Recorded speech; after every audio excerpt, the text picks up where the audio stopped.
Trump will be able to pull it off, like his experience and his successes in the business. He will be able to transform it into running, just like, the politics, the cabinet and everything. Sure. And yeah. balance the budget, based on. And here's why. We take a look at our past couple of presidents, and everything is based purely on how much military experience have you had, how much success have you had in politics, how much success have you had in everything except the world of business. So if we were to take a presidential candidate like Donald Trump and look at a hierarchy that is similar to that of business, the president is actually going to be your CEO, and his cabinet is going to be his chief executive officers of finance, of human resources. One of the comments that's been made frequently is, we talk about military service. Well, again, President Obama and Donald Trump right now have the same amount of military service. Absolutely none. But does Barack Obama need to be the person that's going to pull the trigger, for example, going after Osama bin Laden? Absolutely not. He talked with advisors, he talks with Secretary of Defense, they make a decision, they go in and get him. Could Donald Trump do the same thing? Absolutely. He talks to his advisors, and may talk to his chief executive of the military, chief executive of the military who's got years and years of experience running the military, you see this? They're going to say, sir, this is the best option, best on what we're looking at. He's going to say, okay, go for it. That's what a true leader does. They don't micromanage. They surround themselves with the right people to make the important decisions, and I think that's what a businessman needs to do. A politician gets in there, and all they are giving a darn about is trying to find ways to get elected 4 years later. They spend the first 4 years not trying to offend people, and then they get reelected, and they spend 2 years doing a whole bunch of who knows what, 1 year just relaxing and trying to position somebody for the next election, and then a year after that endorsing the vice president or golfing.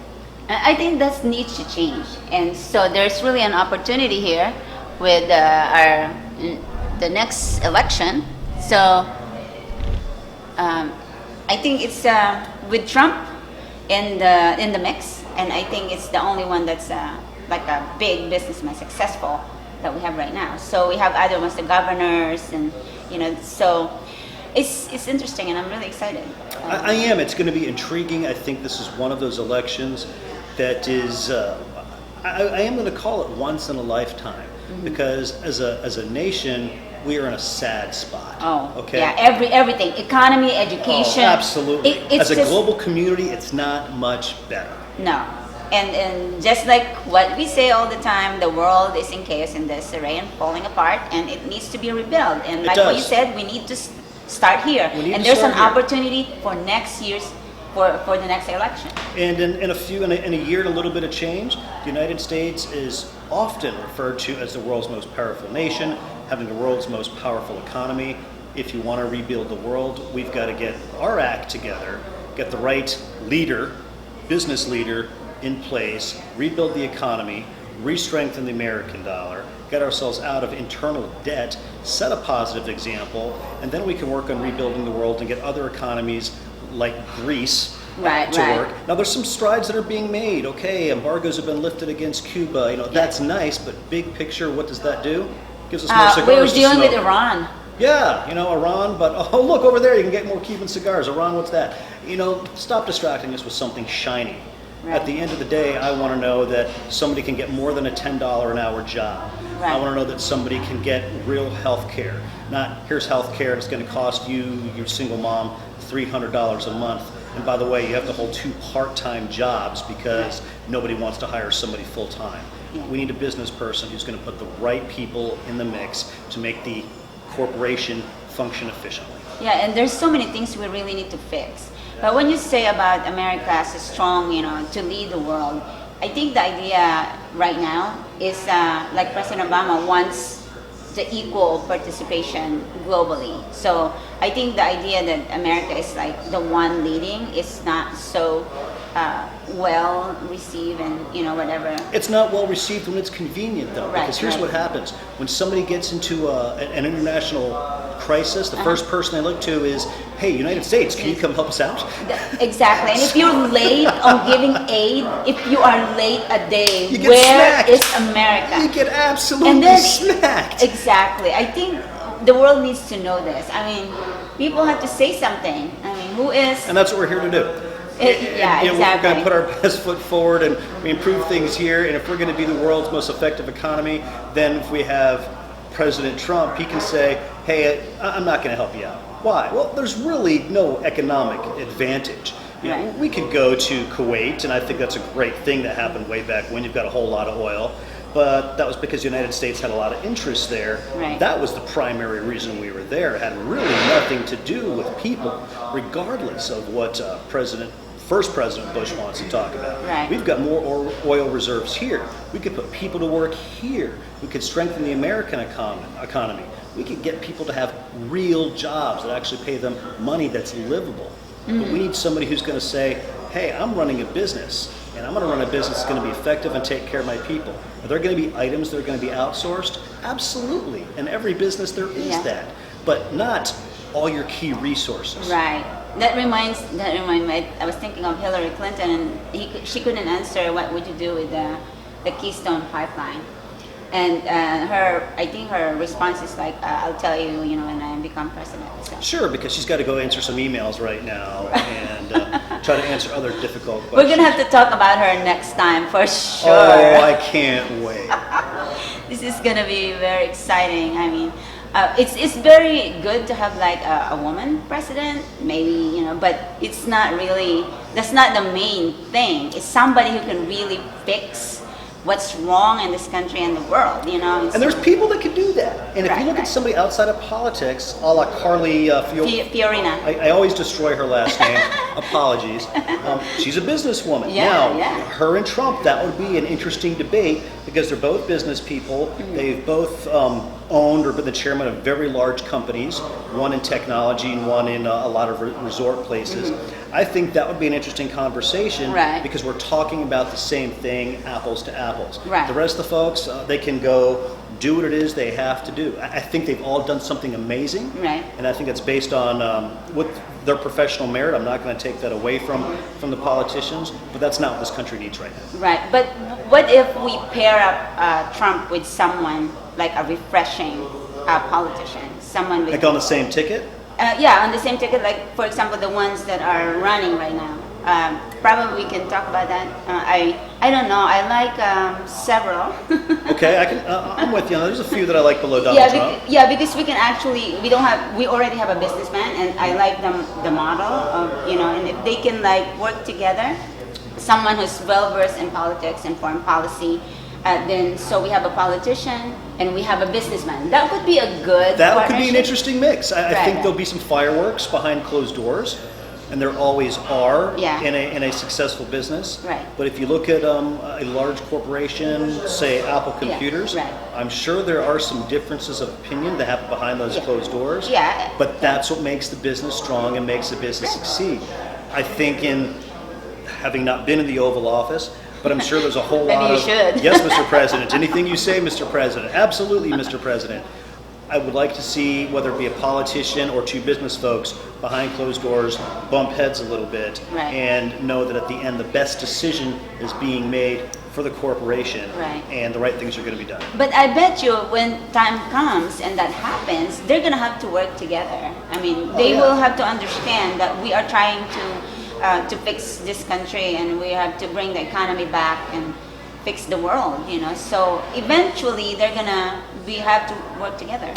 And they'll have to. Yeah. And if this is a business and a new CEO is brought in and a new leadership team is brought in, there's going to be some bumping of heads. But at the end of the day, everybody knows that they are going to have a specific goal they're trying to attain. Whether that's to increase profits by 50% rather, whether that is to bring new people on board, to increase market penetration. At the end of the day, the executive board and the CEO, they know specifically what their goal is. They just need to design a roadmap to get there, then actually put it into action. And in politics, that's not working because the roadmap is askew based on who to offend or who not to offend because I want to get elected again in 4 more years. I don't see this happening entirely that way with a business person in play. So who would you pair up with Trump, for example? President Trump, who would be the vice president? As a politician? Yes. So I can't go with Carly. Yeah, because we already Wow, have. okay, all right, okay. You know my, yeah. Ooh, What about Walker? I was going to say, I'm going to go with Walker. Right. And I'm going there based on everything he's done with the unions in Wisconsin. Right. And I think he understands business, he understands people, he understands the necessity for having politics And he's a governor. business in He's place. governed, you know. He has. Yeah. He's governed a state that's a very blue-collar state. I really like him. I think he's a sleeper candidate right now. I think so. But I mean, he's poised to make noise. I think so. And I'd like to see Trump and Walker together. Okay. Oh, we made the team right here. That would be exciting to see. That is exciting. All right. So okay, now that I think we agree. I like that. We are in agreement of we're trying to build a new administration here. So. What would be the roadblocks? For example, very quick, in the coming weeks and very soon here for Trump. What would be the roadblock? How do we get him there? Because he's facing a lot of so many. Sure. Yeah, I think the the initial. typical, I the think GOP. the initial roadblocks is he's going to be getting a lot of attacks due to the lack of experience. He's also Really, what the previous administration didn't have.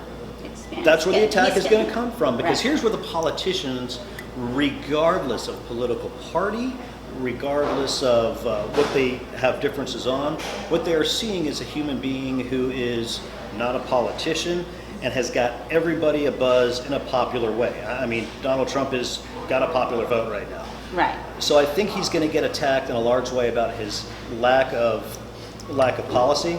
He's also going to get attacked about changing his mind. I mean, if you look back the past decade or so when he was talking many years ago about running for president, some of his opinions differ completely from where they are now.